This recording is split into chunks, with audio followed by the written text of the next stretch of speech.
Yes. Yes, it's public and we've started streaming. Yep, it's public. I can see it as listed as public now. And I've got the link, get shareable link.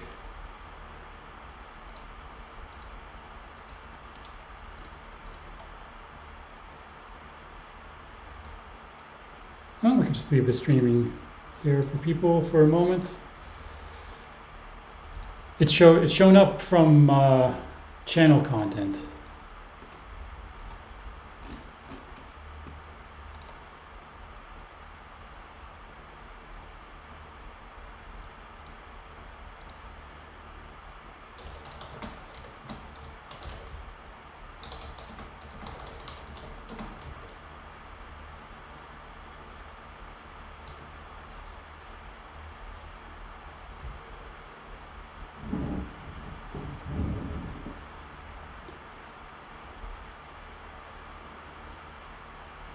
That's exactly what it's like. All right, let's do it. Okay, I'm switching to the intro.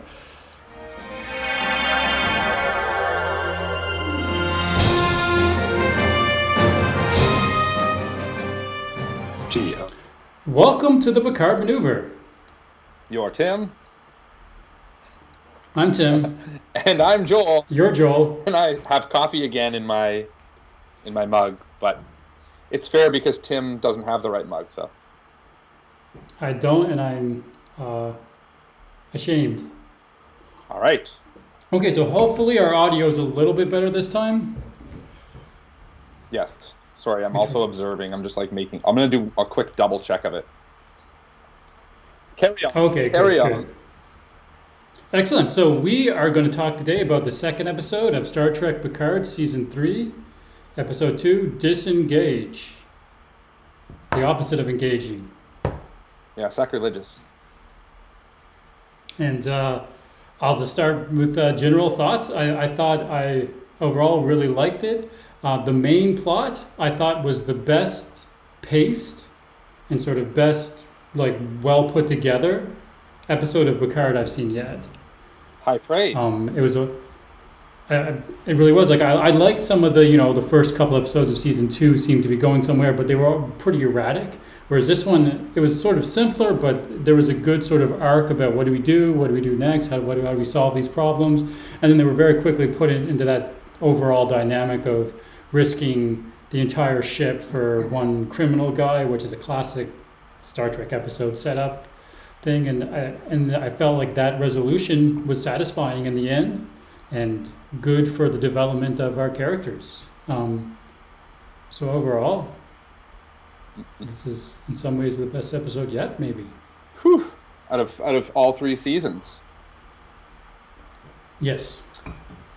Do you have some overall thoughts? Well, I looked at the stream. I apologize. I noticed that my voice seems to be happening after my mouth moves or something. My sync is out.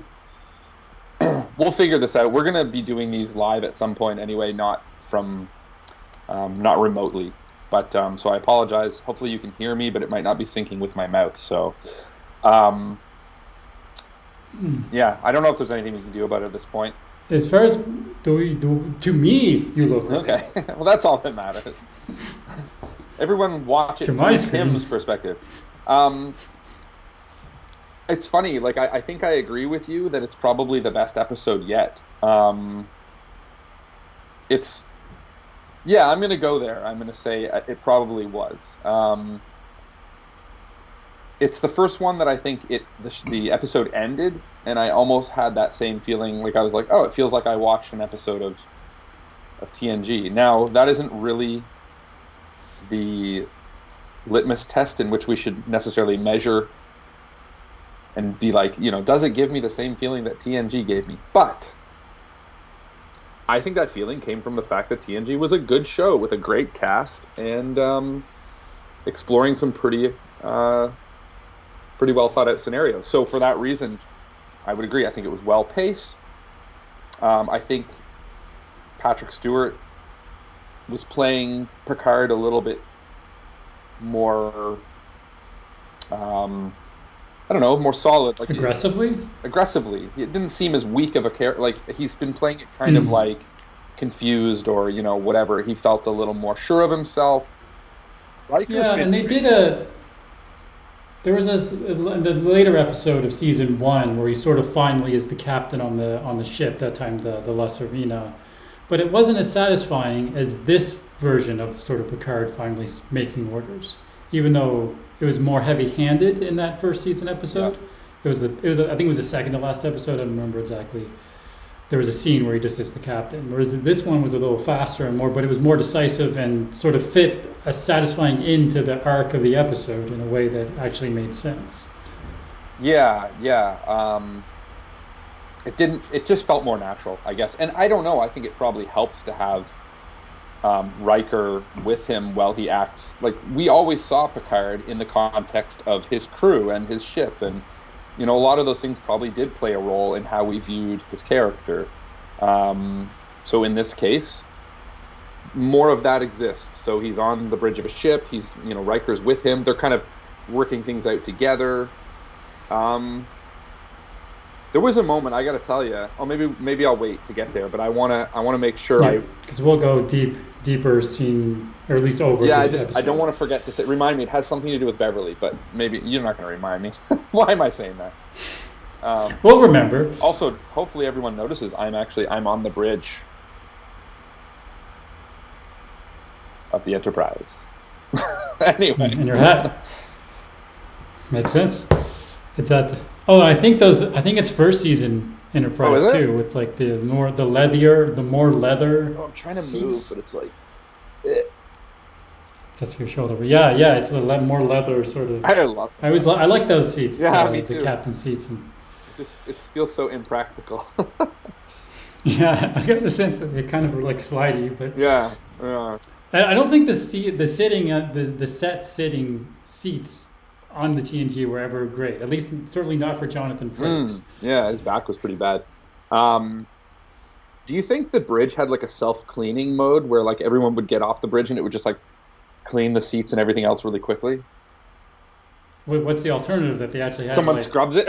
people working Yeah. between night shifts. I bet it was Riker. Or Data. It was Riker. Data, sure. Well, Data was always the captain at night. Yeah, I loved that too because it was like he doesn't need to sleep. They'd even have like night lighting, like they'd lower the lights. Yeah, I love that about the bridge. How it would be like nighttime bridge. Oh, and speaking of like time of day, because people will be like, "You're in space. There's no like nighttime or daytime." But Baddock Yeah, she referenced like "Good afternoon." It felt a bit like what's his name, the Nero from the news. The way that she played the character, the whole like, "Hello, Christopher," like very like loose, but anyway. That's what she's. We'll talk to her later, but yeah, I agree that the feel right now is a lot more like Nero. Yeah. Okay, well, where do we? Than Khan. We want to kind of. So overall, yeah, episode was. I would give it a good review. There he is. Thumbs. So there's Jack Crusher. We know his name's Jack now. Yep. All right. So the episode starts with 2 weeks ago flashback, which a little bit confused me because later on he says he's been running from them for months, but it seemed like he wasn't running from them yet. That this was like the first time. Yeah. But anyway, there's a backstory about him basically trying to pay off some crooked Fenris Rangers so that he can get some medical supplies somewhere. Is basically it. But at the very end of the sequence, the Fenris Ranger, while he was still on the ship of the guy he was tracking, just like says to one of his guys like, and we'll tell someone about him here being here, because letting us know that the Fenris Rangers are going to rat him out, are going to take money to tell someone where Jack Crusher is. Right. Yeah. Yeah. It was kind of that throwaway, or like a throwaway line of what? No. Yeah. He said something like the faceless lady. Oh, well, that makes sense then. Do you remember the line? Yes, she does say the faceless lady, I think. And that's all. And I'll get right to that because that's in the next scene. So then it cuts back to the current time. But very quickly, we hear that sort of backstory where Jack basically says, who's out, they say, who's out there? Jack's like, first it was Fenris Rangers, then Klingons, a day later, then 3 guys in Starfleet uniforms tried to prime direct me into an early grave. We've been running for months, ... And then Riker says, oh, that's what Crusher meant by trust nobody, no Starfleet. And there was also a line in the previous episode at the end where Jack says, they keep changing their faces.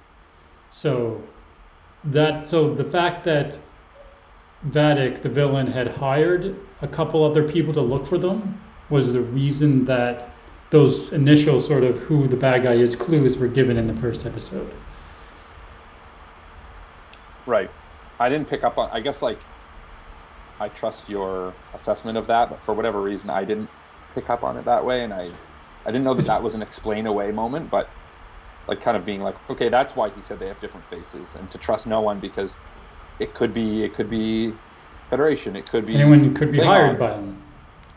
But Yeah, I don't think it matters. I think the way Riker it's a throwaway. Riker very clearly hand waved it directly to the audience. It's clear that we no longer have to worry about that part of them at the time. But trust nobody, no Starfleet seemed like a significant message at the time. Yeah, agreed. But now now it's over. We don't have to worry about that anymore. Well, there was another line too that was like, we told you to trust no one, and here you are with all of the Federation, or something like. Yeah.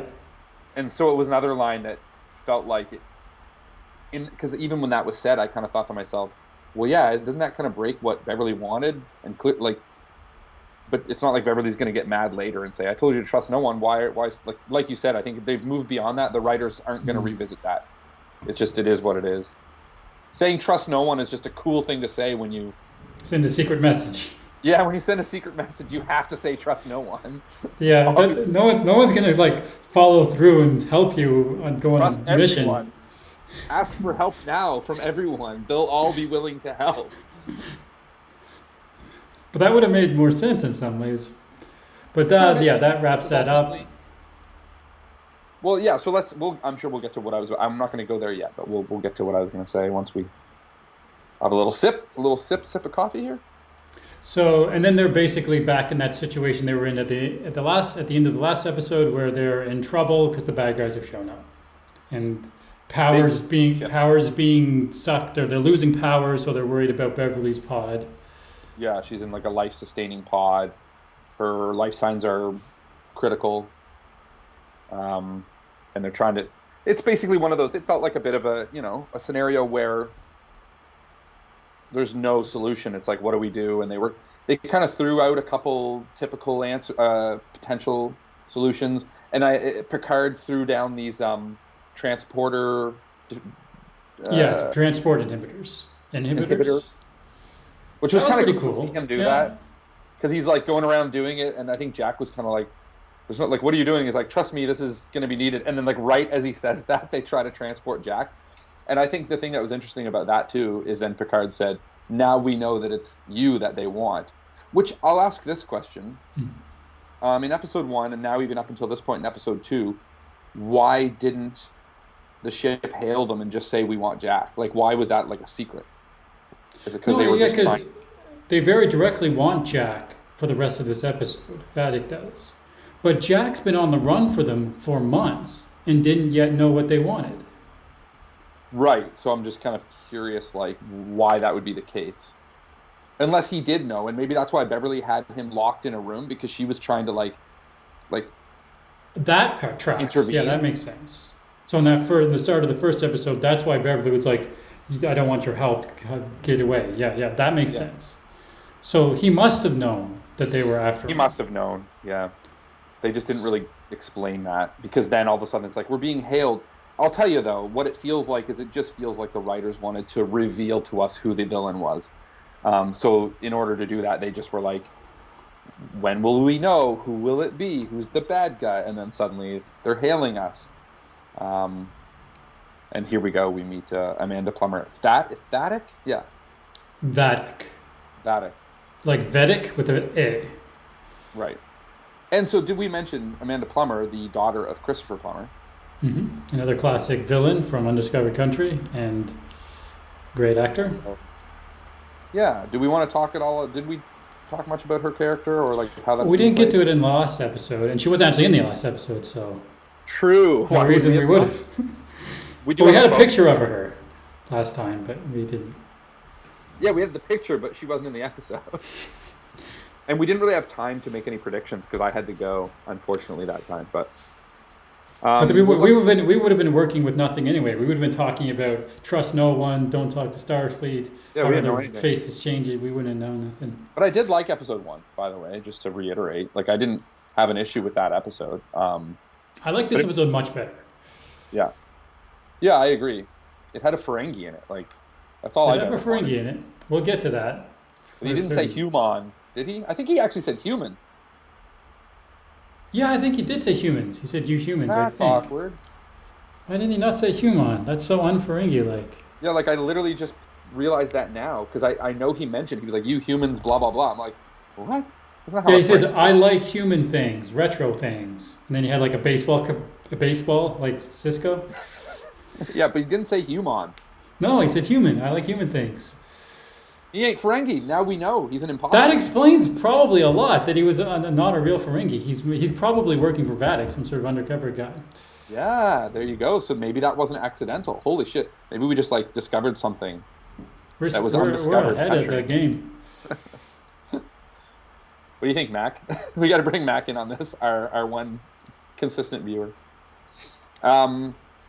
Yeah, so, well, do you want to move on? We have a few. Yeah, let's move on. So Let's they're go like, for the we need to, basically they realized, and then they're planning to escape on the shuttle. The shuttle, they shoot the shuttle directly. So the bad guys take out the shuttle, target the shuttle, and take it out because they know that's the way out. And then they're like, man, our only home is Titan. And there he's worried about There he's worried. Beverly, and Yeah. she's still in the stasis, so she can't explain or say anything. And I think this is kind of the moment where Jack says, like, we have no other options. They've got us. Yeah. And this is where, so as a viewer, they were kind of trying to, I guess, you make the distinction of realizing that the only way they're getting help now is from the Titan. Like, there's no other way this is happening. It has to be through. And I wasn't sure if Seven was going to just commandeer the ship, or something, like, or how that would work, because Shaw was being such a jerk that I didn't really think Shaw was going to assist them. Yeah, well, there's 2 points in this episode where Shaw sort of has to make a decision, go one way or the other. Yeah, and he ended up being much less of a jerk than he appeared. Like, I don't know. like, Well, I'll say it now. he did support them, ultimately. That's the thing is that there's two decisions. One to just go and rescue the people in the ship, and I forget the name of the ship, but Crusher's small medical ship, and then the other time of not to give Jack Crusher over. And in both of those cases, he doesn't make the decision on his own. In the first one, Seven manipulates him into doing it, basically saying, if you let anything happen to them, this is actually going to hurt your career. And he's like, oh, okay. And then the other time, Picard ultimately makes the call.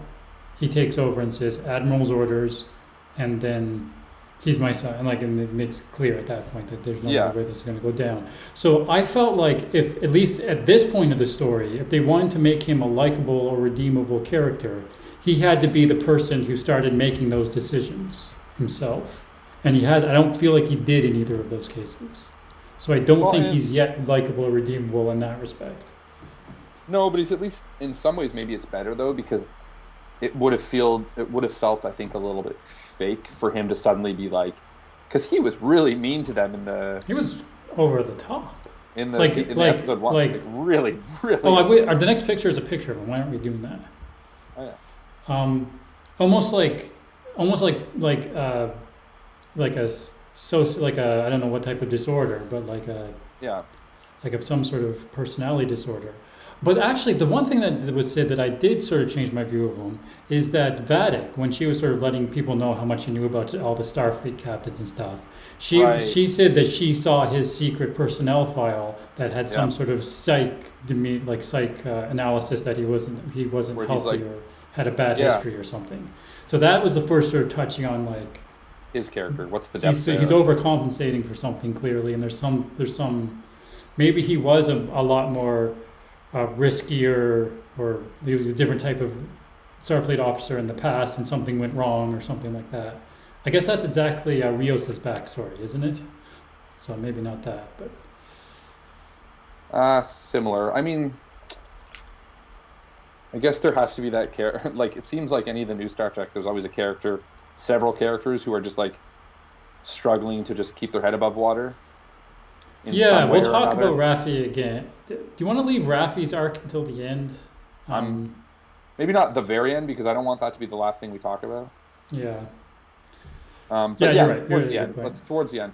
Um, But ultimately, he does decide to, based on Seven's convincing, he's like, okay, we'll go save them. And I mean, duh, you can't leave an admiral and captain who's being attacked, like you're about to be destroyed on a ship that's about to be destroyed. Like they can't do that. That's not. I feel like his bark so far has been a lot worse than his bite, though. That's for sure. Yeah, but I don't know. Again, in this, if to me, the implication of the way this was told here is that if Seven wasn't there, if he just He confined wouldn't Seven have to gone her to help. quarters, he would not have gone to help. He would have already been gone. That was the Yeah. implication of the way the story was told to me, which means that it's not his it's not his decision. Like he ultimately would have backstabbed him, which is crazy for a captain to do, really. Yeah. So there's something going on with him, whereas it's either like he's overcompensating, or he's feeling like he's on the verge of maybe himself being let go or being taken out of command. So he's trying to like do it by the book, so he doesn't himself get put in a spot where he's feeling like the selfish decisions of like Picard, Riker, whatever might get him Yeah, in the demoted first or episode, I rewatched the first episode since we last did it a little bit more and saw some like paid attention to a few more points. And he actually did make it clear that he's been the captain of this Titan for 5 years. Because I thought he was the brand new captain, and this was just a new, really refitted ship, and that's why none of the crew liked him, and none of the crew wanted to follow his orders. Right? I thought that's yeah, because he was a new captain, but he's been the captain for 5 years. long enough for the crew to like him or hate him. I don't. They don't seem to. They seem to be willing to follow Seven's orders really fast if they contradict him, and Picard's orders really fast that contradict him. Yeah, there's always like I noticed a few times where Shaw would make a call and then the crew would like look at Seven almost as Yeah. if they like do something about this. So I was like, yeah, there's not a No. lot of trust between him and his crew. Which I mean, maybe they're also trying to contrast like the crew that Picard had and how his crew like implicitly trust him in a way that like they would follow his orders. Well, the overall theme, and this is starting, and I never really had a problem with it in the first couple seasons, but is the overall theme of Picard has been that Starfleet isn't that competent. Starfleet actually doesn't have it all together. Starfleet isn't that perfect. Starfleet isn't that utopian, Gene Roddenberry-esque. Which I know a lot of people are upset about because that was part of the appeal of Star Trek was that Yeah. it was utopian and that gave us something to be hopeful towards, that like the Federation had kind of figured it out and Hmm. that they were exploring, and that the things they ran into that caused problems were things during their exploration. But anyway, whatever, it's the choice they've made. I don't necessarily love it either, but like um, it doesn't feel as bad this this season as far as like Hey, Steve's watching us. He just pointed out, I haven't seen the new episode yet, but it could be just because the viewers trust Seven and Picard more. And yeah, I the mean, crew is acting like the viewers. I'd imagine that the writers realize more than maybe writers should what the audience wants. So sometimes I think that affects the way that they would write the reactions of people, that like, yeah, of course. The audience is like, Seven's the good guy, Picard's the good guy, this Shaw guy's a jerk. So like, yeah. Hmm. Where So were what's we next? on our image? There he is. So the next shot is going to the Ferengi. Do you want to talk about the Sneed. Raffi arc? I just want to bring up his name, Sneed. Sneed. Which it does sound like a Ferengi, and it does sound like a bad guy Ferengi. We did just point out that maybe he's not truly a Ferengi because he didn't say human. The actor, And his who I ears don't are know- kind of small. They are a little bit small. I don't know who the actor is And he- that played Sneed. No, he's got a 5 o'clock shadow, which is nothing we've seen before with It's true Ferengi. too. Yeah, Ferengi has grown a beard. He seemed. I was going to say the actor played the part really well. I liked how it was played. Yeah, Interested in acquiring. yeah, there's a human platinum. retro things.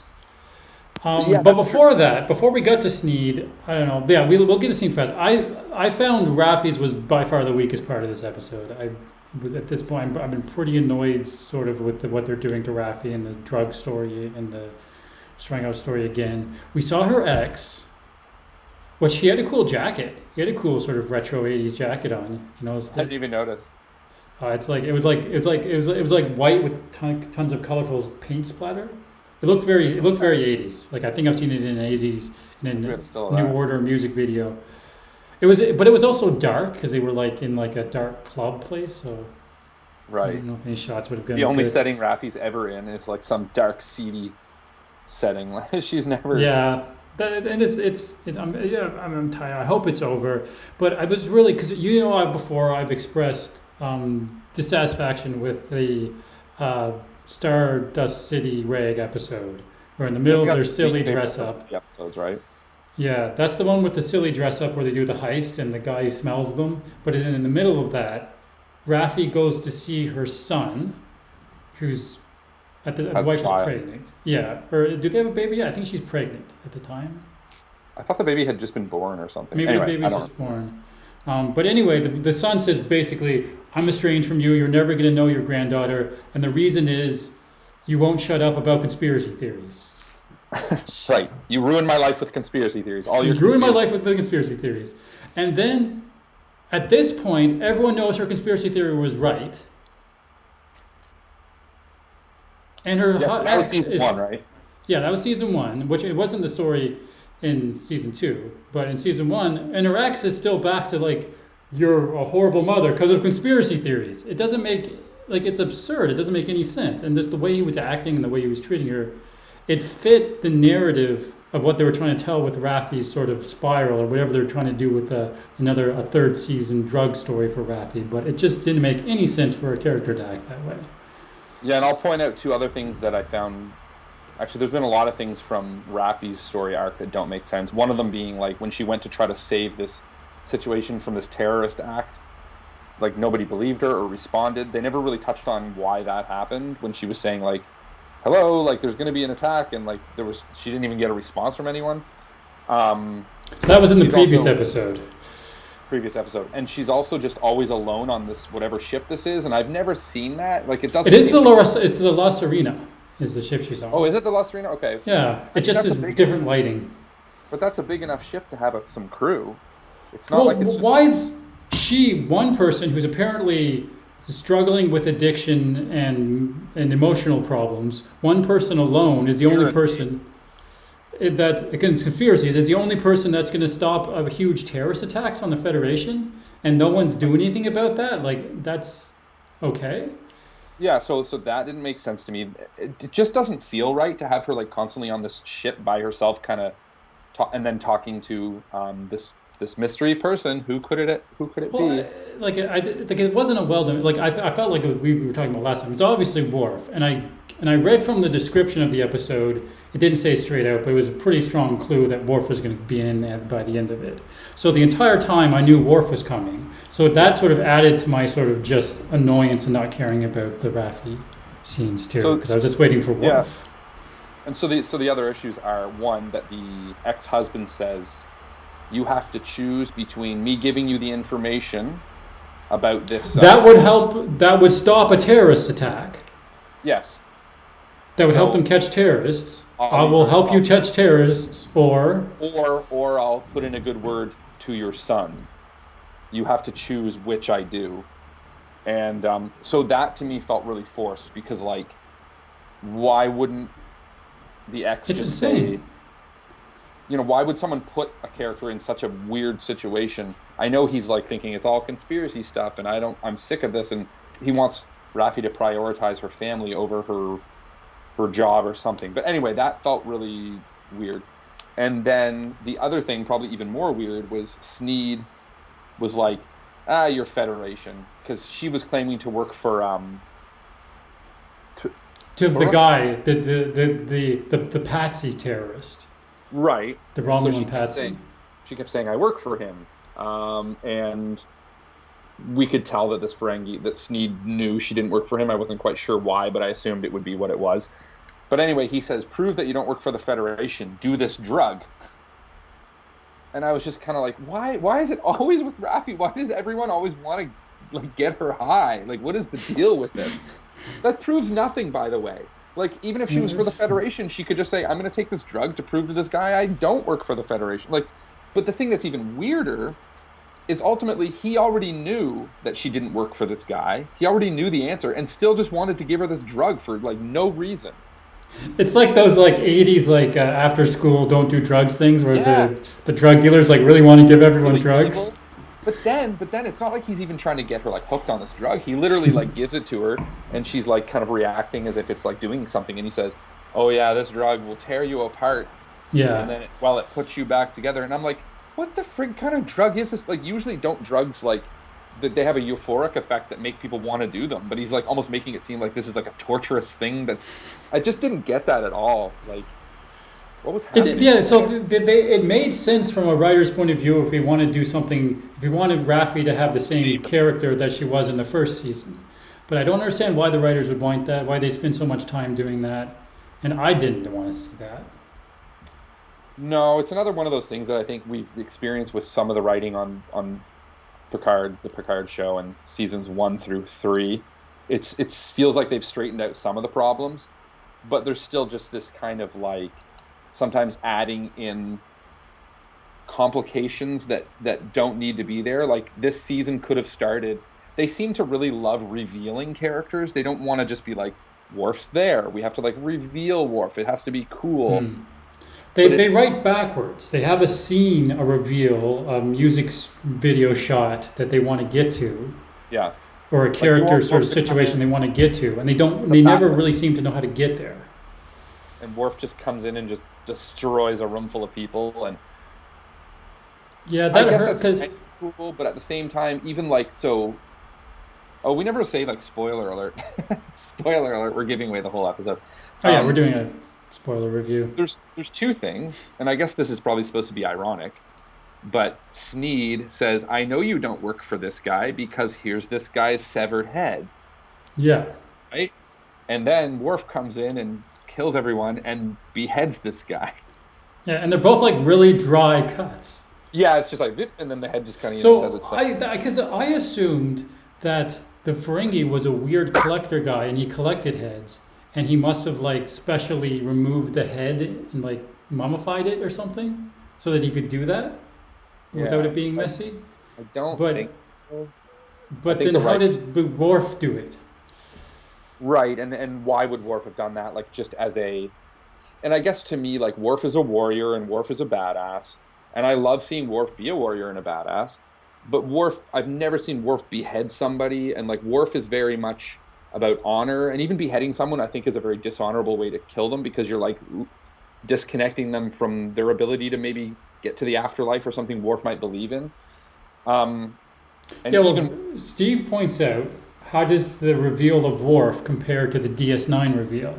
So in DS9, in Way of the Warrior, there's sort of a scene where Sisko says like, to deal with Klingons, we need a Klingon to deal with. I forget the exact line does. And then there's a sort of this, I think the first scene with Worf is he's coming up the elevator on Ops on Deep Space Nine, and has sort of, and he's in the uniform and. Anyways, how do you think? Do you remember that scene with Worf in Deep Space Nine? I missed some of what you said because I was checking our stream. I don't know DS9 as well as I know some of the other series, so I don't remember the reveal. But did you give? It's very different. It wasn't an action reveal. It was we're gonna have someone cool come help us, and then he just sort of came up on Ops and. Well, so it's a great comparison though, because I think there is this need that new writers on new shows feel to like have everything action packed and like always be fast paced, and I do agree that this episode the pacing was better. It was action packed, but I didn't necessarily feel like the action was over the top too much. Not with the main arc. Right, but in this arc, I didn't feel really great about Worf's reveal. I mean, I really wanted to. Like when he was there, I was like, yeah, and he looks really cool. I love how he looks with like the gray hair and like. And I just love, like, Michael Dorn's just awesome, and like that character is awesome. And they had a But little bit of the Klingon music, the Klingon score, when yeah, they sort of yeah, zoomed in on his face. yeah. But I don't know. I just and we do have a photo actually of him as Oh, sorry. well. Um, Oh, there's we should have shown that with the beheaded thing too. we were talking about that It guy's also head. looks a little bit like John Travolta. Yeah, I guess. Oh, and Sorry, there's just that. cut ahead. We can always come back to some of these too if Yeah. you want to. There he is. Okay. So I was like, holy crap, like Dorn looks awesome. I mean, I love the God. I can't express how much I love the characters of TNG and how, like, I just think they're all borderline perfect characters. And I'm sure a part of that is because I grew up with them. But like the character of Worf is just such a classic Star Trek character. Oh, he's moving around a little bit in his frame. I thought I made that better, but it didn't really help. But But yeah, no, I have the same mixed feelings. I yeah, like finally seeing Worf, but I was anticipating it so much, and was frankly annoyed by the Raffi scenes that it was pretty. I was like, is he coming? He's coming, because I could tell that the way he was they gonna left have to it, be there. he was going to come and save her in that scene. Yeah. And And that didn't make sense either, because the whole thing where he, like, in reality, Worf, who's been her handler and giving her clues, but won't reveal who he is, but wants her to stop a terrorist, and then she's basically saying, you know, I think I know what's going on, and that's when this character, who we're not supposed to know is Worf, says, no, you're done. You're done. You're off the case. Disengage, disengage, which is the name of the whole episode, Disengage. And she's like, no, I won't disengage. And she's making it clear that she's going to keep looking into this. Like, I almost thought in that moment, like, Worf was just going to appear on the screen and say, you're a very strong-willed person. Okay, fine, I'll come help. You know what I mean? Like, something. but that's not how the writers would do it. No, of And course not. it does seem, because and Raffi in the previous episode was literally minutes, even though the editing was poor. She ended up being basically minutes away from saving whatever number of people, 100, 200, 160 people or whatever. If Worf had been a more competent handler and was actually there helping her solve what was going on, They and would given be her a making few more progress. minutes, they could have saved so many lives. Yeah, saved lives. And Yeah. then in this moment, she was correct about this. He was a patsy. This, like, terrorist guy who bought this weapon was not the actual one that, like, Sneed sold Well, it to. Worf had to have known that, because Raffi knew that right away, and it seemed obvious to anyone who was aware of whatever politics or whatever, like Right, the but they're actual trying to terrorist convince the capability, audience that he didn't security know analysts. that. No, Right? he must have known that. He just didn't Right, want but- her to keep going. What must have been going on, I think, is that Worf, at this point, when the actual terrorist attack happened, Worf realized that this is too big of a deal, and he didn't want to put her at risk anymore, and he wanted to take her off the mission because he thought that she was in too deep and that she couldn't take it and that she was in danger now. I don't think He I waited don't think until Worf she is an went- idiot. So he waited until she went and took a terrible drug, and like then was like, now I'm gonna bust in and save you. Like, if he Yeah, knew it those does- things and didn't want her to be put in danger, why wouldn't he have, like, stepped in before? That's what I'm saying. Like, why didn't he? When he could No, he tell definitely she wasn't, should have. when he could tell she wasn't giving up the fight, like, you could tell she was going to go after this still. He should have revealed himself then and said, look, it's me. Hey, listen, like, this is what's going on. Sorry, I've been weird about this. Yeah. Sorry, I've been talking with a woman's voice through a screen Yeah, for like- some reason. But I'm going to come help you now because clearly you're not giving up. I don't want you to be in further danger. Anyway. No, it's one of those things that when you're thinking about it too much, it really sort of hurts Worf's character's Oh, nothing actions can hurt just Worf's for the character. thought. Yeah, Worf. I'm sure Worf was right. Steve says, oh, he does look cool, a lot better than the All Good Things future scenes when they were like... Oh yeah, the hair from All Good Things. Yeah, that sort of like gray and white hair mix. And now it's for real. But yeah, I think he looks awesome. I'm not so worried about the reveal and all those things that, like, I guess if it wasn't Worf and it was some other character, I'd be like I'd be more disappointed. But because it's Worf, I'm just like, let's get going. Let's. I guess that's one thing about the show and the reveals that's bugging me a little is I know that LeVar Burton's going to be in this. I knew Michael Dorn. I knew that Gates McFadden. I know that, all these characters that I'd almost rather them just be there sooner. Like, you don't have to like slowly trickle them into the show in ways that they think is really cool and Well, suspenseful. a big part of a lot of these sort of writing techniques that they're using, just in general, is that you're too aware of them. You spend too much time thinking about them as Yeah, they writing take away techniques, from as the actual reveals. story because Um, they feel planned, right? They feel like planned hmm. reveals, and I think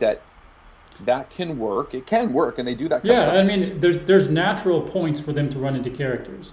It sounds like they're leading up to running into Geordi because they've established where Geordi is in the universe now. He's the head of the Museum of Ships that's involved with Frontier Day. So we're gonna go at some point. We're gonna go back to that, and With Geordi's another gonna be a terrorist help. act. Yeah, maybe related to that. Well, we can make predictions maybe at the end of this Yeah, episode, but do we want to? So we had some photos we went past. I don't think they're really yeah. Well, I important. think I could jump back. I think we've said everything we want to about Raffi's arc. I would agree. We talked about Sneed. He's far too happy to be holding a severed head. Yeah. Um, So we can get to Vatic, Vatic, I guess, because Vatic pretty soon. So, oh well, I don't know if we said it, but the Titan comes in at the last minute, and he does save the day. decide. Shaw does say save the day, and they beam them off. They Yep. don't. I think there's a point where it's implicit that they beamed Beverly in the pod to They the mentioned sick it. bay, Yeah. and then right away they sort of encounter Sneed's ship, the Shrike, and it's clear the Shrike is way more powerful than them. Oh, It's she makes it very clear by kind of saying like, "Scan us. We'll let our shields down," which is very like saying we're not afraid of you at all. Like we're gonna let our guard down just so you can see all our weapons. Which then one of the crew members goes on to list like 50 torpedoes, 60 plasma cannons, and then like at a certain point, I think it's Shaw that says like, "Okay, we get it." Like, hmm. but then if that wasn't enough, she says, "I'll give you an hour to hand over Jack," which they always do in Star Trek. Yeah, villains always are like an hour. I know, I love it. It's like I'm going to give you time to figure out a way to foil me. Like it's kind of great. But Um, yeah, I didn't mind it because it's useful. yeah, but the thing that's weird is when there's still 10 minutes left, she hails them and proceeds to kind of go on this weird rant about how the reason it's called the, what is it again? The Shrike? The Shrike. Shrike is because that's named after a bird that that pecks things apart and kills with precision, and then she says something like, if you chose to hand him over now, maybe you wouldn't. But like we already knew the threat was there, and we Yeah, that was gave them confusing. an hour. So why then, with 10 minutes left, you like decide to like just threaten them again and be like, you still have 10 minutes, but I will kill you in those 10 minutes. And you know why that was, of course, is because at the end of the hour, they had decided to run away. So there wasn't any chance for them to talk anymore because right at that point they had to go off into the Oh, good nebula. point. So Yeah, if there was going to be another scene of her being a menacing villain, she Had- had to know to she had call to call. early. She had to call them. So she had to know that they were going to run in the end, because then she wouldn't have a chance to do this big speech about how badass she was. Yeah, and it kind of felt weird because then when they did decide to run, she did kind of act like almost excited, like woohoo, we get to like chase them down and kill them, and Yeah, she was um, giggling. yeah. So, Oh, but Steven said 1 Earth hour. right, yeah, that's a good point because like they never discuss those things. It's always just 1 hour, and everyone knows that it's 1 Earth hour. Um, or maybe it wasn't. I mean, maybe it was like 18 minutes. But it was funny. So aside from Vatic and like what she was doing and her weird evil speech that kind of for me almost made me like the character less because it was just almost too like she could have literally hailed them and then been like, just a reminder, I'm really evil, and then they'd be like, okay, cool, thank you. But during that time you do have kind of the who is Jack Crusher. We all basically knew that it was Picard's son. It seemed so obvious. Well, I thought it was a fake. I thought that it was kind of That's what overhanded. Yeah, okay, go Yeah, ahead. in order to say that's not actually Picard's son. And you even had this moment that we talked about where Riker and Picard are talking, and Riker's saying, "Come on, tell me you don't see what I see." And Picard's Yeah. kind of playing aloof about it and saying like, well, blah blah blah. And he's like, no, but come on, you must see it, like, come on. Yeah. He does that a couple times, and he just gets Yeah. really into it. And then that's when Picard goes to talk to Jack and to try to like convince Jack to give him more information that maybe will help them. There must be more going on here. And Picard finally says kind of like, who's your father? And he says, I never had a father, which makes it even more obvious, because then you're like, oh, okay, it is Picard. Because he's like, there's some resentment at the fact that he never had a father. He never was able to. Which is very, very David Marcus. So far, Jack Crusher's character seems very much David Marcus meets remember his mountain climbing fake brother? No. You know what I mean? There was a late season 6 or 7 episode where basically Picard finds out he has a son again.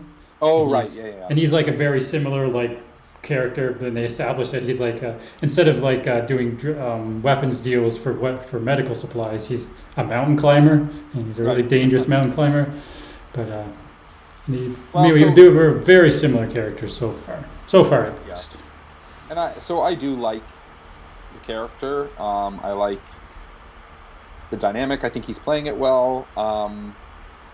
So let's just talk about, I guess, the reveal of when we realize for sure, when the writers kind of, tip their hat and say, yes, that's Picard's. Well, they don't even do it subtly. At first it is, because it's a look between Crusher, Beverly, and that was really well acted.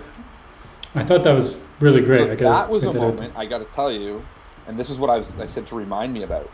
I figured. When Beverly came onto the bridge and her and Picard looked at each other, I actually found that pretty emotional, because I suddenly started thinking of all those episodes that Picard and Crusher did things, had breakfast together, went on these journeys together. Remember the episode where they were like connected, where if they got too far apart, they'd like get sick? That was the one that really explored potentially their relationship. Yeah, so I think in that moment when they saw each other, I didn't expect it, but I suddenly was like, man, like that relationship, it so spans so many years, and it spans so many things, and I don't know, it was a nostalgic. I guess it was like if you hadn't watched TNG, you wouldn't have felt that. You'd be like, what the heck's going on here? But, and she was able to communicate something without even. I don't think Gates McFadden even talks in the episode. No, I think she just comes, looks at it's Picard. Just a look, and we get it. And I think Riker's hinting multiple times but I think Riker's earlier like nudging, like, don't you see what I'm seeing? Did a lot of the lifting for the non-talking scene. Yeah. Because then that's on our minds to understand that that's what they were talking about. And then they were able to play it, and we sort of got that that's what she was saying. Subtle. Yeah, good point. Because I think if they hadn't had Riker do that, and this scene had unfolded, yes, we would still, because Picard. So what ends up happening is that. And that's good writing. I should say that. I would say that's good writing. Yeah, because it happens in a way where they're hinting things that let the audience see it in a way that's believable, but it still unfolds. And so when Picard then commandeers the ship, so basically Shaw has decided they're going to give over. Shaw has decided he's going to give over Jack to the bounty hunter Vadic. When this time is up, the time is almost up. Picard sees Beverly. They have this eye contact. Picard then says, "I'm not doing this because he's my son." And then Shaw basically is like, "Ah, crap." Like, you see him kind of realize, like, this isn't going to work out for us because this ship's much more powerful than us, and Picard, there's no way Picard's going to give his son over to this bad guy. So then, is that when Picard says, when does he say... it's after the look that Admiral. Picard sort of says, Admiral's orders, and like takes command and basically tells people to fight back. And does he say he's my son? Yeah, and then he sort of says... I don't remember which order. Yeah, it's afterwards, because then Shaw is just like, what the heck, what's going on? Right. Right. And then then Picard's like, he's my son. Yeah. We're not making it clear, like, we're not giving him over. And then Shaw seems resigned to that, and he sort of goes along with it. And it would be funny, though, if in that moment Beverly was like, no, Picard, he's not your son. What do you... Well, I'm still not 100% that the writers aren't going to do something where, like, actually that look meant something else. And then Riker will hand wave like, oh, that's what Crusher meant by that look. And when he said But he's my son, he meant he's my number one dad. yeah, but I don't know because I think the writers still need to explain a lot for this to Yeah. work for me.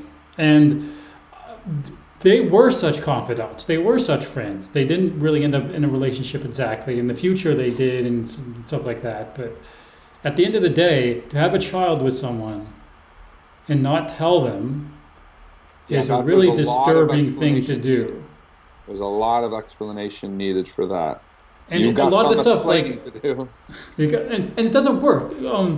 I saw in an interview today that the actor who plays him, I don't know right now, Jack, is like 34, but the character is around like I think 23, 20. 24 Yeah. is what they said. I think he said in an interview. So Which little over just 20. happens to be the amount of time they've said Well- that Beverly hasn't talked to anyone, right? Around 20 years. No, they said 20 years, but they didn't say 24 years. Mm-hmm. So that timing doesn't quite work. And also, obviously, how do you have a kid with someone without them knowing it? I mean, Seska did that with Chakotay on Voyager. I Right. don't know if you saw that sort of arc with Seska was that undercover Cardassian who worked Yeah. with the Kazon, but she had a baby with Chakotay without Chakotay knowing it by like stealing his DNA. Mm. So I mean, there's a lot of weird things that could happen in science fiction, and time loops and all sorts of stuff. But I mean, I don't know how it works. That is going to be a way that makes Beverly's character work. So Steve I think we should circle back to this, but Steve just said, I haven't watched all of Picard yet, but it seems like the direction they're going is to give closure to the characters that we don't necessarily want closure on, which I think I stole from Joel. I think what Steven means, it's basically what I said, but I was just saying, I think sometimes part of what's hard with a series like this is like characters on television shows don't really age usually. They just can stay the same forever. And you know, the crew of the Enterprise, like when I go back and watch TNG, they're all strong and young, and not necessarily young, but you know, so seeing a show where it's like a send-off for characters that we never necessarily wanted to to see in their old age and to see get old and to see I mean, essentially Picard's already dead, so but Yeah, they already did that. So I don't think they can do another he's going to die arc. But no, but which is a little weird actually, that if they wanted to do that, like save it for like the last episode of the last season. But anyway, it does seem like that, like they're trying to, you know, close some loops on some of these stories and yeah, have the characters get together and be like, well, we did it one more time. and it's worth pointing out, they said we haven't talked to Crusher in 20 years. Mm-hmm. There's a little bit of question of what year it is right now in the season. But apparently Metalis has made it clear that it's the year 2401 because it's exactly 250 years anniversary since the launching of the Enterprise in Exo-1. And that's what the Frontier Day is celebrating. So It's 2401 again, which I think is problematic because the second season was probably 2401. So the timing, I don't know if the timing actually works. But 20 years ago is when they last saw Crusher, which is a little longer than maybe Nemesis. But if you remember, Beverly Crusher was the least utilized in all of the TNG movies. We didn't actually get a lot of what was going on with her in any of that. Yeah. Yeah. And so there this is a lot when- of room maybe for something to be going on, is what I'm saying. Yeah. So when you brought up, this is a weird thing for Crusher to do, that they would have had a child and she would have almost like stole his DNA. I suspect. And then stole his DNA, then named the kid after her previous husband. Yeah, that's never thought about it that way. But I think that's for the audience. Because Although because it's we been know, interesting, well, maybe- audience remembers that Jack is the name of her. Or if she had said, husband. this is Jack Picard, it would have taken away that like reveal. But it might have been more interesting if they just named him like, you know, Jack Michelson, and then like she's like, no, he's my son and yours, Picard. Like, well, he did have a few names. Remember, he had some aliases because he's a rake, he's a criminal. One of his aliases that Shaw really liked was Jarlis Carvel. He made a specific point of saying, and he even called himself Jarvis Carvel or whatever. Like, Jarvis Carvel. Jarvis. And I'm not sure if he just thought it was a funny name, or is there some kind of, I don't know, is there a reason why that name should matter to us? No, just all the other names are just like human names. To me, that sounded like a Bajoran name, right? Jarvis Carvel. Jarvis Carvel, maybe. Well, anyway, so I just had that in my notes. We I think that probably, so I know there was reference at one point to Picard saying he would never kind of have a romantic relationship with Beverly because of him being best friends with. Right, Stephen was just pointing that out. So, Jack Crusher, I believe, was originally on the USS Stargazer crew with Picard, and his death was somehow ordered by Picard. So Picard was his commanding officer and sent him off to his death. So Picard always felt guilty for his death, and for also sort of then later wanting to have a relationship with his widow and his best friend's widow. And so that was always given as the reason why the relationship didn't go anywhere. Although it was played a little bit differently in this season. Picard seemed to more imply that it was because of Crusher that they never ended up getting together, which may be also the case, because there's about between the end of the Enterprise D and the movie era, there's like 10 years of movie era that we don't really know what's going on with Crusher. So maybe there was a different arc going on there too. Well, I just suspect now, and also keeping in mind too that the beginning of this this season started with Picard and Laris again, and Picard basically being like in a relationship and in love with Laris. And it's kind of funny that Picard just was basically like, okay, bye Laris, I'm going on an adventure, and now Crusher is like the mother of his child, and they have a child together, and it's like, how are they going to circle back? And I'm circling back to Laris. Well, you said maybe they would end with him going off to live with her. And I suspect that will still happen, because I think what would happen with Crusher and Picard is they would always keep that tension of, I love you and will always love you, but we just can never be a couple. Oh, yeah. Oh, and Stephen points out, we did expand on Jack Crusher's death in that Wesley Academy episode, where Wesley had to choose to pick which one to save, like Picard had to pick which one to save with Crusher, so it was a more direct cause of his choice causing Crusher's death. Right. Yeah, I had forgotten that his dad's name is Jack Crusher. When you were saying shared the same name, I was like, I thought you just meant Crusher, but yeah, like Jack is also his dad's name. Yeah, that's right? What I mean. It's really weird that she named him after the other father. Had a secret son with Picard, but then named it after the dead friend. I don't know. Maybe her and Picard talked about it at one point. Like, we'll find out, and they'll be like, "Yeah, I remember when we hung out that time, and I told you if we do have a son, name him after Jack, and I'll be happy. Don't name him Jean-Luc." Who knows? But anyway, okay. So, and there was never any doubt that he was Picard's son. I guess that's maybe some of the things, like the reveals in these episodes too, like that Worf was the voice and the handler, that Jack was Picard's son, and that's okay. Like, I think sometimes it's okay to know before the reveal what the reveal is, because sometimes that makes it even better, because you're like, yeah, I was right. I find that I spend so much time though, and maybe this is just because of the way we're watching this. If we watch this all at once in a big Netflix binge, we wouldn't have time to think about it. But the way we're watching this, I spend so much time thinking, are the writers actually doing this reveal, or is this too stupid and the writers are doing a fake? It's a misdirection. And you're so aware of the writers writing. Yeah. And it usually isn't a fake out. It's usually like, no, it's real. That's the reveal of so-and-so, and that's the reveal of the son.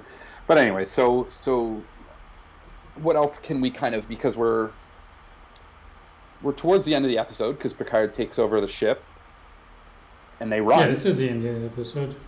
They run into the nebula, and I think which seems obvious in retrospect. They could always just run and hide in the nebula. You can always hide in a nebula. You can always hide in a nebula. I want that on a T-shirt. I want that. Although I think in real life, astronomy, nebulas are actually really huge things that are like it's all a group of stars. They're like stellar nurseries and things like that. Yeah, it's not like so. There's like gas It's not clouds. like you could travel through a nebula, and it's like traveling through the asteroid belt. You could travel through the asteroid belt and never encounter an asteroid, never see one. Right. You could travel Yeah, through a the space nebula and between. never see anything Right. because there's actually tons of space between sites. Just from our perspective, we interpret it more as a nebula, or I guess from other perspectives you might too, because it's a stellar nursery. But anyway, that's aside. Yeah, I'd almost rather it not be another one of those like run into the nebula and somehow like hide within this. And then, I mean, they have so many. Although it's easy for them always to explain also that like the nebula is affecting our scanners and affecting our propulsion and whatever the heck else. Or maybe Well, they like, did it in Best of Both Worlds, of course, but the one that comes to mind is the Matura Nebula in Wrath of Khan, because of course David Marcus is around. will it And somehow affect. Okay, well, so let's maybe. Do you have predictions? What do you think this is going? How do you think that Dadak is connected to the terrorism? How do you think is like how will everyone meet up? Is Geordi just going to be a part of this based on Worf and Rafi's situation? Like, yeah, make some. I do love oh yeah, yeah. I Like, guess at this point it makes more sense for Geordi to run into Worf than it does for Geordi to run into Picard. I think the next episode we're probably going to spend much of it in the Nebula, doing probably another Star Trek II Nebula battle scene sequence. I hope not. I hope they get past. I hope they don't drag out like a full episode of them just like running from. Like They've been doing it for months. He's been doing it for months. Well, yeah, Jack has, but we don't know. Like we haven't had to watch that as an audience. Steve asked, any mention of Wesley, or is he still exploring space and time? Wesley's end in TNG maybe is partially why Crusher would have been less important in the movies. Weird to not address Wesley. I don't know if Steven watched the end of Picard season 2, but Wesley does I don't show think up he did. in I season don't think 2. Steven did. But it's not in sort of a direct communicating with Picard way. It was sort of a side story. But it sort of reveals Showed up with Soji, or we never knew her name, but genetically engineered. Adam what's Soon's Soji? daughter, Soji. Yeah, it was one of those super confusing season 2 recasting or the same actor, precasting or whatever. but she went off with Wesley. Or no, Yes, she she- considered it, didn't she? She didn't quite go. No, but she did. She did. No, it was, the resolution was that she Decline. did.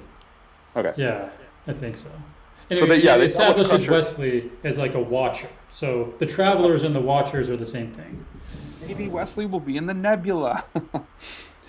I wouldn't mind seeing Wesley again, but it doesn't feel like we will since we saw him last season. I don't think we will, especially now that they're like, Jack Crusher is Picard and Beverly's son, and then it'd be really weird if Wesley was like, So your name is Jack, but you're not. Yeah, that Yeah. would be weird. Yeah, I don't know how they would play that, where Wesley could just be like, nice to meet you, brother, and not like, like what the. But I feel like most of the like Picard, Riker, Beverly, they're all just like, oh yeah, Wesley's gone. Like not gone, you know what I mean? No, he's like gone. He's in Space University, Space and Time University. Oh, there's Worf again. Yeah. What did he say? His line. I mean, I know we're circling back, but his line was like, "I told you to disengage," something like I that. don't Wasn't even it? remember. Like he like walks away. He's carrying her, and you just see his face, and he's like, "That's why I." Yeah, told you." she's passed out Yeah. for some reason because of the She drugs. took some crazy drug for no reason. But even that line, I was kind of like, It wasn't terrible. No, it Wasn't was the best. bittersweet. So anyway, so Geordi's going to meet them through Worf and Raffi, you think? They're going to be trying to stop a terrorist act because he's working on this museum Well, of ships and Yeah, he's the head of the Fleet Museum, but that's involved in the whole thing, the whole event. And they're not going to talk about this big Frontier Day event that's upcoming without it being part of the terrorist plot. right, because there's this weapon that's been stolen. A weapon from the Daystrom Institute. Why is the Daystrom Institute doing weapon technology? Although, of course, a lot of technologies like the Genesis device is not necessarily weapon technology, but they can always be used as a big weapon. Weaponized, So, yeah. so presumably that sort of big, whatever that dimensional scoop thing or whatever they use. Yeah, it can open a portal and then dump something somewhere else. Yeah, so that must be what the Daystrom technology is, I think, is the implication. Yeah, and maybe it's more supposed to be used for like Yeah, I don't there's know yeah, terraforming. Daystrom, Starfleet. Although they could do something where like Daystrom's also evil because Starfleet's evil now. Well, is that where Brent Spiner's going to come back in? As lore? Right. Well, I know there's rumors of that, of Data being, of sorry, of Spiner playing Lore, That's what and I know was then it was kind of like, thought. how did that happen? Because they deactivated and disassembled Lore and like put them all apart so he'd never be activated again. Yeah, we haven't really talked about that or Moriarty showing up again. Oh, Both right, of and them, Moriarty. and yeah, we had a picture of Moriarty last time, but never got around to talking much about him. But Right. both of them seemed like they were. I feel like both of them, their appearances aren't going to be themselves. Hmm. Like they're not going to be like they re-downloaded them or got them rebuilt them. I think it's going to be more. Just my feeling that's just going to be more like a holographic recreation that Vatic has to make a point or something like that. You You know think what I it'll be mean? through Like, Vatic? Okay. yeah, it has to be through Vatic because Vatic's the villain. I know, but that's the thing that I'm so like this. I'm wondering how they're going to connect that because this whole thing where Vatic is like, I mean, obviously not just a bounty hunter, but is after Jack Crusher, and then there's this terrorist thing going on with this big weapon, and this is what Raffi's doing with Worf. I'm wondering how then they're going to be like, okay, Vatic was the one that stole the weapon or commissioned the weapon to be stolen, so that like what's Vatic's like end game? Like what is she actually trying to do here? Like just destroy the Federation? She must hate the Federation in the same way that Nero hates the Federation. But the problem is Nero Yeah. didn't have any motivation. That's what I'm worried about. Well, yeah, so I hopefully there's some kind of like backstory of like Yeah, we need a my good hatred motivation comes from backstory. where does my hatred come from? Like why do I hate this so much? Why do I hate She doesn't really seem to hate Picard that much. You know, I don't know if it's based in any of the main characters, and even Jack Crusher, it almost seems to be more like a scapegoat to like, because does she really care about capturing Jack? Yeah, what's going on with Jack? Because it does remind me of, remember I was talking about the rock climbing half brother. But in that Yeah, episode, Bach made Picard think he had a son so that Bach could kidnap him and kill him in front of Picard. Because right, Bach was obsessed with Picard because Picard killed his son, so he wanted to kill Picard's son. right. But I mean, they're So not is going there to do that something happening? again. Like, I can't imagine it'd be the same, not the same plot, but yeah, I'm curious. Sorry, Steven said a couple things. All of the episode titles remind me of TNG. Oh, she was always the representation of a parent, like Cisco, and when Wesley became a traveler, that kind of ended. Nero's motivation is Spock did his best, but was a few minutes late. Ah, right. Yeah, that was Nero's. Although Well, Spock it was just also the same. Why it was very similar to the really confusing backstory of why Picard in the first season was the failed white savior of all Romulans. Why do the Romulans need some random particular Federation guy to save them? Why do they yeah, care? Particularly, right, why does Nero think that a 200 or 100 years old ambassador is the person that should do the science thing to save their star? right. And I mean, I don't want to get too much deep into it. At this point is that it's, this is the general exception of anyone who's watching the movie. I think no one's saying that no one's saying that there is a motivation that anyone missed. It just doesn't have a motivation for why he's doing that stuff. But Well, people it liked ends it up because just people like feeling Nero's character, right? I right. think. It ends up feeling more just like your anger has to be towards one of the main characters. So how can we do that? Well, it's just because like Spock frigged up and didn't like save your planet. But why should it be Spock that has to do that? And in this case, I guess to move towards Picard season 3, will there be something like that? Is she going to say, "I blame you, Picard, for this"? So I can't imagine that she'd be like, "So I want your son so I can like murder him in front of you," or like because that's literally the same scenario. Yeah. I'm just wondering like why does she want Jack? Like, and if it is just that she's like wants the bounty, then that makes no sense how she's tied into this terrorist act. No, it implies that she's super He's wealthy a and has doctor, right? manipulated and hired all these people to find him. Must be worth more than he's worth as a bounty. Like, could it be something around him being a doctor that she wants him to like save somebody by force, or like, or maybe he discovered some But science? I don't even think he's like Beverly Crusher's a doctor. I He's thought he just a said that. smuggler of of medicine. No, but He's got a that's huge maybe because he's got a huge rap sheet for someone who's only like 22, 23. That's true, yeah. But he did say something about if guilty of like something saving my patients or like trying to protect my patients or something. Yeah, he kept on trying to say like I'm more practically here. There was one line he said that I noted: trying That's to what do some good in a goodless, imperfect universe. Goodless. I'm not sure that that's Goodless. But it worked with the accent, I think. Oh, But sure. he was, and apparently Him and his mother. there's a reason why Crusher, and it's to do with the incompetence of Starfleet overall. They don't think that working as doctors for Starfleet can help people anymore. Good. So they have to buy themselves go smuggling medicine out. Smuggling Which- medicine. Yeah. And to So- smuggle medicine, he has to be a big criminal for some reason that is wanted by all these people. He even murdered a guy. I'm just wondering, like, why? Then why is Vadic? Wouldn't it make more sense if she was after Beverly Crusher? Yeah, that would make more sense at least if she had a motivation around like wanting a doctor or something that was actually Or done. even that she's mad because they interfered with some planet where it was none of their business to give medicine to a certain race that like should have. You know how Star Trek deals often with interfering, like the Prime Directive. Prime Directive. So maybe like Crusher and Crusher, that should be their medical firm. Crusher and Crusher, thought that they were saving some race of aliens that then by saving them they screwed over this. I thought that was going to be one that she she was doesn't sort of seem to a care victim about of something that happened in a previous TNG episode overall. And we're assuming that it has to be revenge because that's what Khan was motivated by. That's what Nero was motivated by. That's what most of the characters, the villains are. They're always revenge villains. Well, I'll tell you, I think this is either a good or a bad thing. And the thing I'm referring to is the fact that we don't have any really good predictions of what's going to happen. That either means that the writers have done a good job and they've hidden something that's going to be cool, or they've done a lazy job and it's going to be really crap and we're going to be like, ah, dang it. That's the problem. And what would be really crap is it's just like she's a Gargamel looking for revenge and to hurt Picard.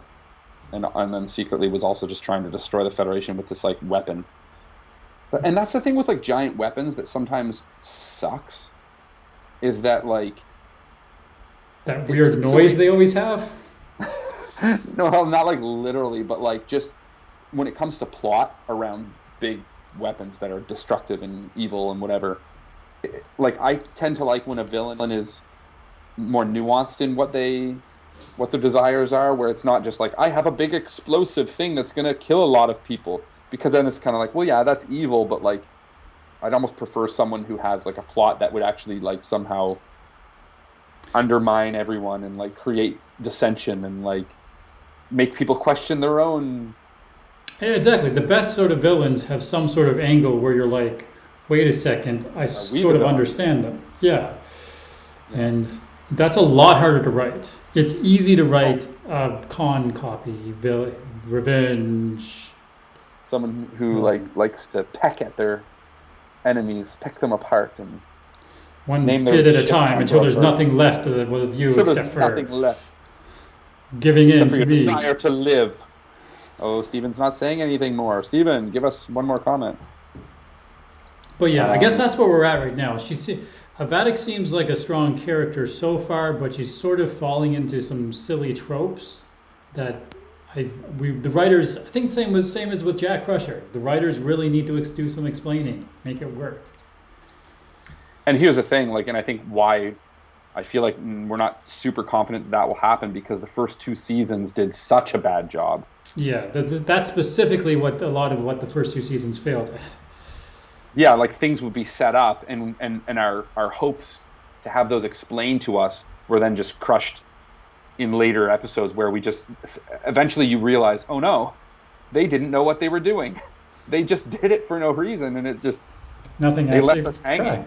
They left us hanging, and they never explained it. Like, there was so much from last season, random like people trying to hit people with cars and controlling other people for no reason. And anyway, why? This seems a lot better so far. Yay! Yeah. I'm happy about that. Yeah. I was And just I going to did like, say we don't often talk about the writers or directors of the episodes other than when it's Jonathan Frakes. But the first season showrunner and head writer was Michael Chabon, okay. but he left after the first season. And this last two seasons is the Terry Matalas season. So the same writer was working on the last two seasons. Well, I mean, Which and is it's a what different you know, showrunner too, I heard, right? Not the last. So the last two seasons was Terry Matalas for both of them. Oh, that's the showrunner, not the writer you're talking about. Well, I think he's a co-showrunner with Akiva Goldsman, Okay. but in both cases, but he's the head writer, and Okay. it's generally thought Matalas is generally thought to be the main guy, sort of writing the overall arcs. I And hope- there's- To me, like, did they finally just listen to what it seemed like everyone wanted, which is just more of a return to like being on a ship, solving problems, interpersonal like things about the relationships between the crew members, why they care about each other, like that's what mattered. Maybe. Well, another sort of problem with that is that the production cycle was such that they filmed season 3 right after season 2, sort of at the end of COVID. Right. There wasn't really, and then So I think couldn't they basically much filmed down. or at least they pretty much wrote the entire arc of season 3 before there was any feedback for Yeah, season that 2. makes sense. Which is Um, disappointing, but also Which I guess is worrying too. it is worrying. That's what I was going to say, because they didn't necessarily have the hindsight to say, okay, this is maybe where we went wrong. Let's correct it with season 3. It seems as though so far they made some better decisions. They just seem to happen to make some better decisions. And I don't know if that's because they had planned season 3 to be the final season to say, let's wrap it up. So let's bring everyone back together. Anyway, I'm happy to have them involved. And when I say them, I mean some of the original cast. But I guess even more than that, I'm just happy to see things take place on a ship where there's mysteries being solved and things they're trying to figure out. And we did get to hear Picard say "engage" on an episode called "Disengage." Yeah.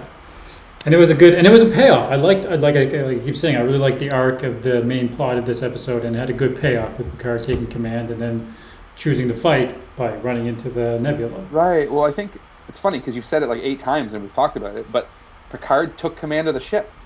Yeah. That's so Picard now in episode 3 is going to be in command of the Titan. Maybe. There's still going to be like 3 captains and 7, so kind of like 4 people. Because I feel like 7's really the one person that the crew listens to. I just want one episode where Picard is in command of a ship. Dang it. Listen, even if it's for the last like 30 seconds of that episode 2 where he's in command. It's just, I remember you and I meeting about, I think season 1 and talking about like what we wanted to see and what our predictions were. And I remember saying like, I want to see Picard take command of a ship again. I want to see him do his like famous Picard speeches. I want to see him, and really we got the opposite. We got like a really weak, frail, confused, disenfranchised, insecure Picard who like didn't know who he was anymore. It was like, I get that they wanted to explore the character more and maybe say he's been, but did we need that? Or could Picard have, I mean, Picard's a character. He's fictional. He could have been anything. He could have just still been Picard. He could have been like, I'm Picard, go away. Go away. I feel like there was a version of that story that could have worked. It just wasn't what they told. But maybe a version of that story that worked was more like this episode we just saw. Right. So Steven says, yeah, the best villains are always ones you kind of agree with, otherwise not really believable. So that was a while back that I agree with that. I think at this point the best way to salvage the show is to just have TNG crew hanging out, which is the exact opposite of what I wanted when it started and when Riker showed up. As fans, I love to see LeVar and Michael enjoying themselves.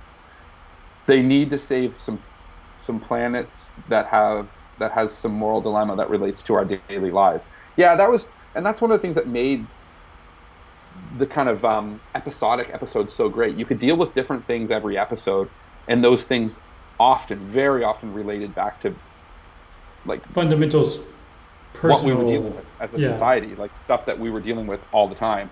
And then, like Steven said, like just the rest of it was the crew hanging out. It would be someone's birthday. Worf was going off to a Batlift tournament.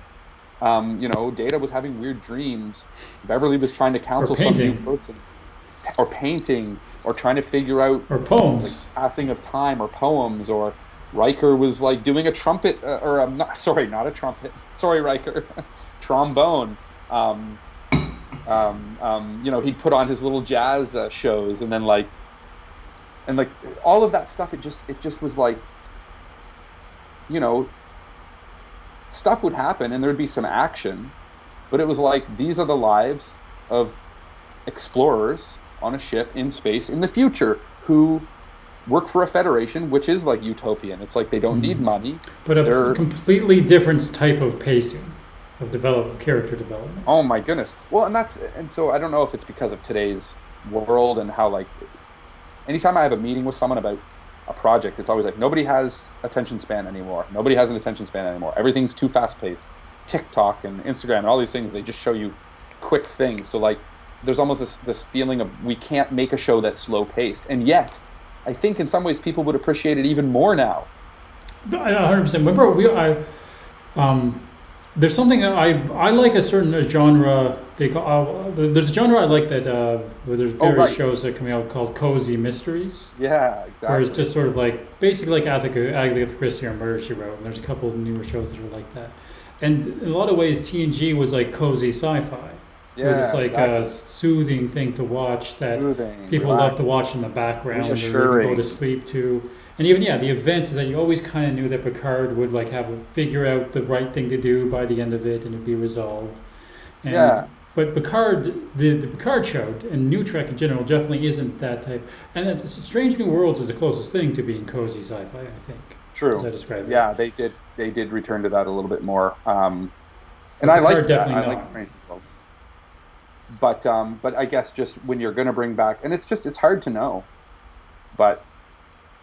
and I think in some ways too, in order to get Patrick Stewart to agree to the show, it's kind of ironic that for him to return to the character, I think he almost stipulated, I don't want it to be just the same as it was before because that's boring for me now, or I've already done that. And yet I think that's, and it's interesting too, because as a musician myself, a lot of times bands that have been around for years and years and years, when they play a show, fans never really want to hear new music. They want to hear the songs they love. But the bands themselves, who consider themselves artists, don't just want to recycle old art because they want to feel like they're still relevant. And it's hard to feel relevant when you just give people what they already love, because now you're not part of the process anymore. You're almost like a version of you're almost like playing yourself. You're almost like playing what you think the fans want. But anyway, we could get into that. There's an inauthenticity about that as a creator, as someone for the creator. Yeah. Exactly. For the person who is the musician or the actor, they feel like they're just mimicking something that has been loved, but that's not fresh. Like they're not doing anything. They're not exploring new areas. So I think Patrick Stewart, from what I remember, was kind of saying, I want to, which is interesting because even the concept of Star Trek being exploring new worlds and finding new civilizations is like, should the show then be allowed, through even its premise, to let its actors explore new worlds? Meta. Or do they have to always just explore the same? Because the new worlds are always just mirrors. And then it asks the question. It asks the question that, do we really want to explore or do we want to be comfortable? And I think in some ways human beings want both. But like, what did you call it? Comfort mystery or comfort? Cozy sci-fi, cozy mystery. And so, do we so anyway, it's getting to, I'm unraveling it, but the idea of a show about exploration that feels comfortable is kind of ironic. Yeah, you're supposed to be sort of out of your element. But again, this episode, its pacing wasn't cozy, but I guess there's another feeling of cozy that is more satisfying. True. So something can have very fast pacing, but in the end have a satisfying ending. So it's not cozy, but at least this episode I felt was satisfying in the end. Yeah, I would agree. And I think that satisfaction can sometimes mimic the feeling of cozy, because you're like, you can kind of in the end of it go, good, it was good, I'm okay. Yeah. Versus like, I feel uncomfortable because it was just so awkward and bad, and I don't know, I can't like it, and I'm sad now. Which is kind of like how I felt in season 2. 100%. Yeah, that's what I was referring to. Yeah, right. Like, how can it be this bad? Like, it was just devastating in a weird way to see like a character that I love so much just be like thrown into scenarios and with people around him and just stuff that I was like, it's. And then like characters like Q that deserve so much more. I mean, we should almost just do another episode of just like reviewing the past seasons and talk a little bit more about those at some point, because there's still stuff that we could. I think I want to complain again. So maybe I don't know, yeah, because I was rewatching some of season 2 before season 3, which you don't need to do I'll never go. I don't think I'll. because there's ever, no well, I continuity. probably will, But I don't. there's a scene where Picard just is at the sort of the end, where Picard goes to Q and is just like, why did you do all this stuff that just happened in this season? And Q's just like, even gods have favorites. It's like, what? That's why you manipulated Adam Soong to running over an astronaut with a Tesla? It's so weird, and it's so not Q. That wasn't Q. Like Q always. No, he never like went down to like a cafe and like secretly manipulated people to do things. No, like and his like the because that's the thing. Yes, maybe you could argue that Q is sick, but the psychology of Q wouldn't have changed. Why Q does what Q does wouldn't have changed, because Q was still the same person. So Q wasn't about manipulation. Q was about kind of like observation and like questioning and kind of testing. I think he kind of like testing Picard and testing the human race and kind of being like, prove that you deserve this or that. In this case, it was just like you said, just I'm gonna go like mess with people, and then like Yeah, and all good things did that well. If you remember the last episode of The Next Generation, even though it was framed as Steven's comment. That's not Q. That's Jay Leno. I don't exactly understand it, but that works. But yeah, I was just saying, all good things. They framed Q's manipulation in that episode as a test, and that was another episode where he was jumping him around time and stuff, and it worked. It was satisfying, and obviously season 2 wasn't. Oh, it just felt so bad. It was just like, first of all, Q was barely in the show, and when Q was on screen, he was either pretending to be a psychiatrist or whatever, or a psychologist, and just like convincing this astronaut for no reason to like question herself and not want to like. And they never even explained that. Like, what was his goal to make it so that I think his goal to stop the asteroid was to give Picard something to do in the past, so that Picard could have to go to a decrepit version of his manor, of his chateau, to remember his backstory about how he felt guilty about his mother's suicide. Right, who was locked in a room. He was locked in like a 19th century, a weird 19th century melodrama. Yeah, and that's like another thing someone pointed out that actually really bothered me about season 2, is that the way that they dealt with kind of like mental illness in the future, which like we talked about that before. Yeah, like Gene Roddenberry being like I think optimist about, at least within the story he created of the future. And then like, no, in the future, when someone has mental illness, they just get locked in a room. And if you ever do let them out and you're the child, just be prepared to be guilty the rest of your life, because your mother will kill herself because you let her out of the room.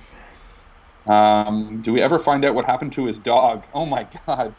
Don't tell Ben. The dog wasn't in this season. He wasn't in last season either. I think it was at the start of last season, maybe. Yeah, Steven's saying he seemed to care so much about it. For like the first episode. Well, Patrick Stewart was really into the dog. Yeah, you remember interviews, Patrick Stewart talked about the dog. That was like the only thing he talked about in a lot of the early interviews. And you know what's funny is, like, if you want to expand a character and take them to a different place, just give him a dog, but like make the dog actually important. But have him on a ship and have him still command and be Picard. But like, then we could look at like, okay, like what's his deal with like having dogs now? And he could talk about why, like, as a person, he, feels comforted by like having companionship and blah, blah, blah. Like, there's stuff you could do with that. It could matter. But instead it was just like, yeah, he had this dog that he didn't actually care about because it just disappeared. Similar to his relationship with Laris at this point, but. Mm-hmm. It's true. Yeah. Well, we've talked for how long now? Oh, almost 2 hours. Dang. We spent the last like 40 minutes though, just like not talking about the episode. Reversing. Yeah, which is fine because we did the last episode so fast.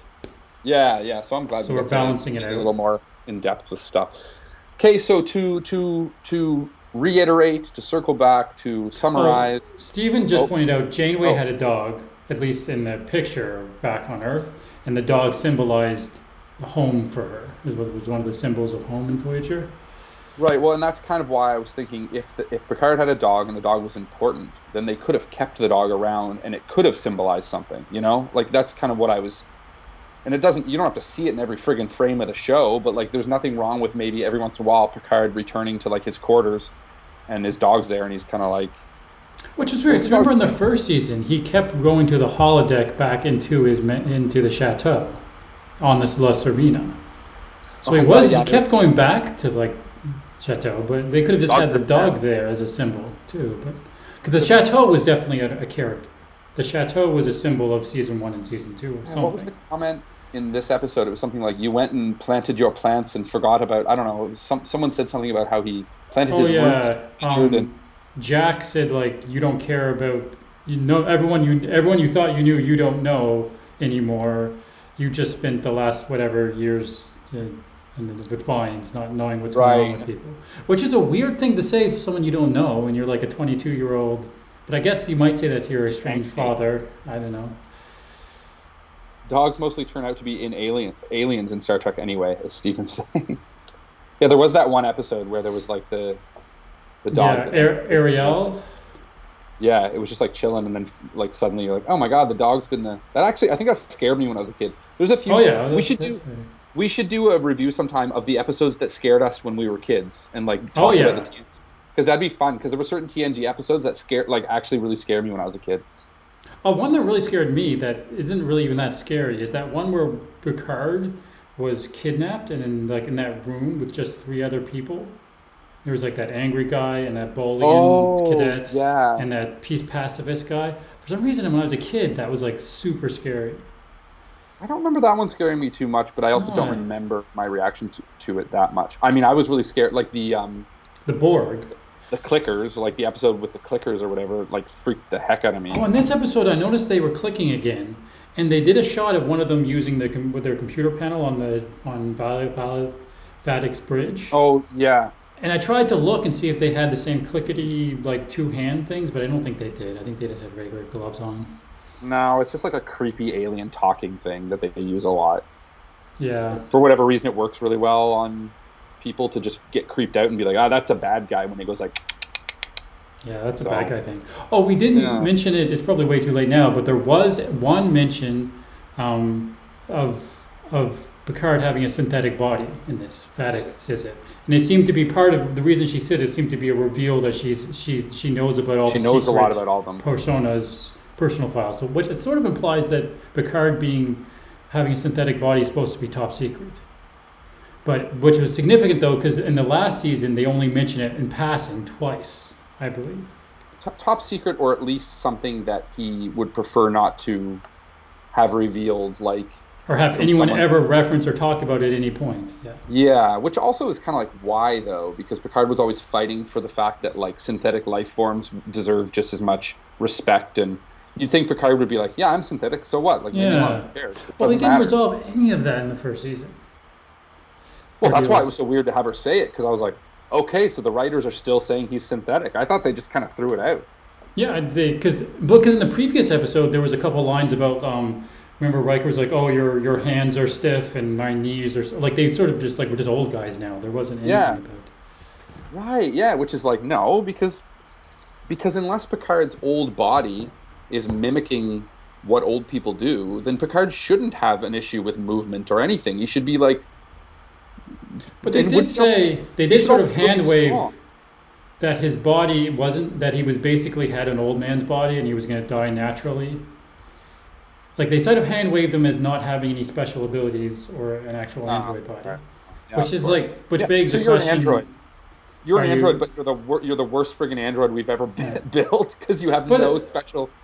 The bigger problem is they didn't deal with any of the philosophical questions of can you download your mind into an android and then the soul and then your personhood, and do you maintain your personhood? And that is related to can consciousness and personhood emerge from machines, right? Yeah. Which is the thing they should have dealt with in the first season.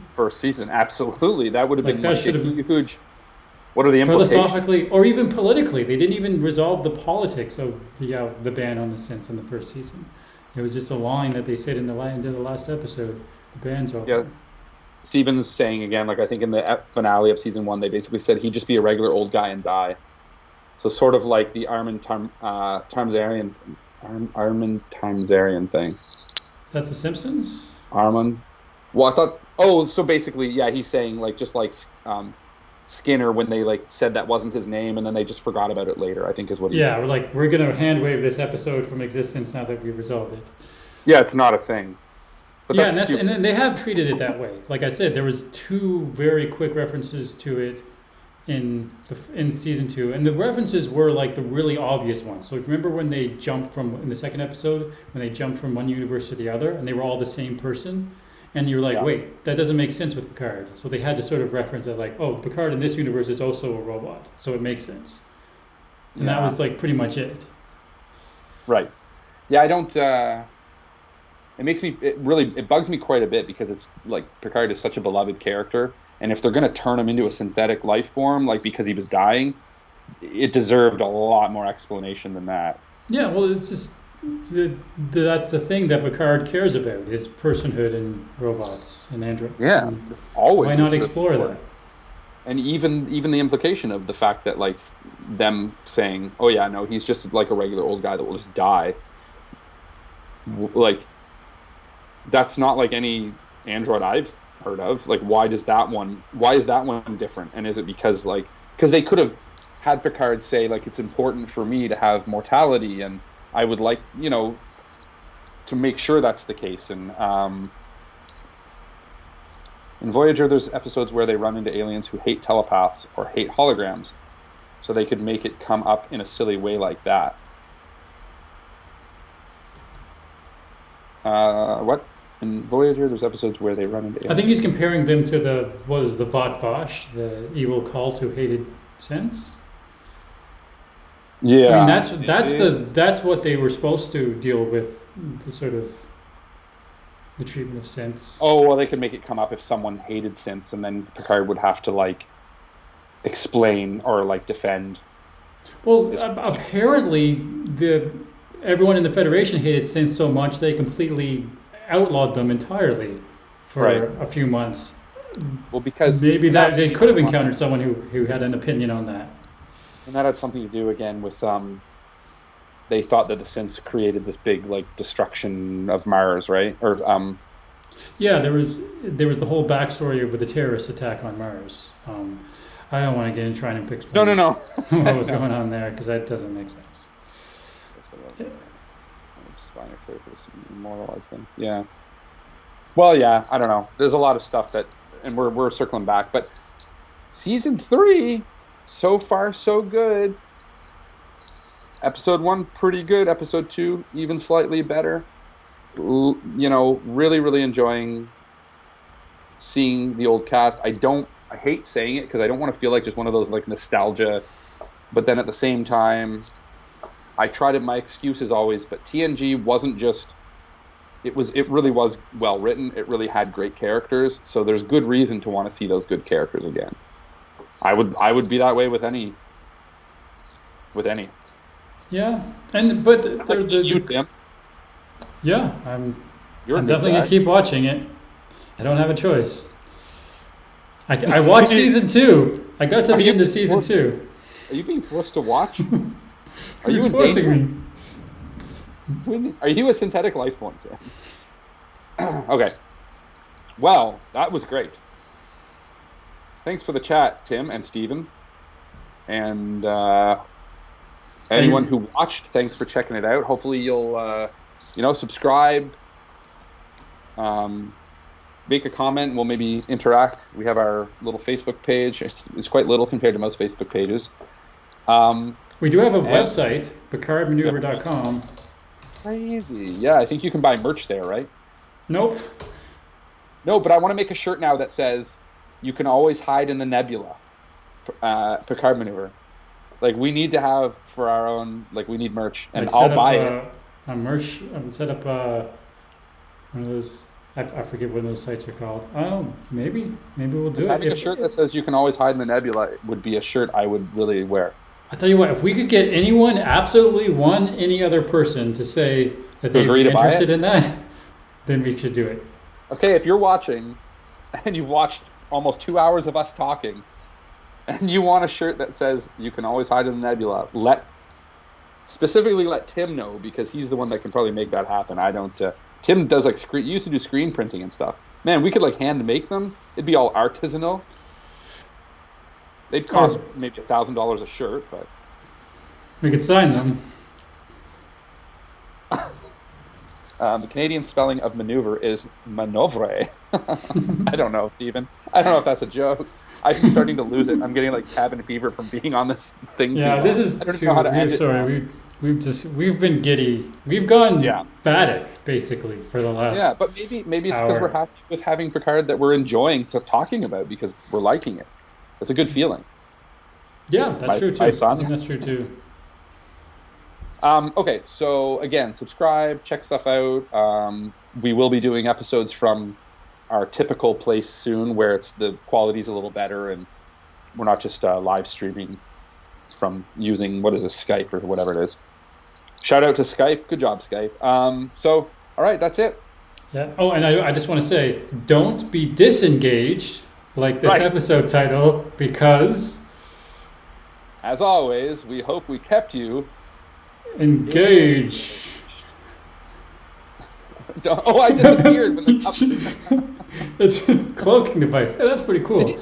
That is cool. Okay. All right. Outro. Outro.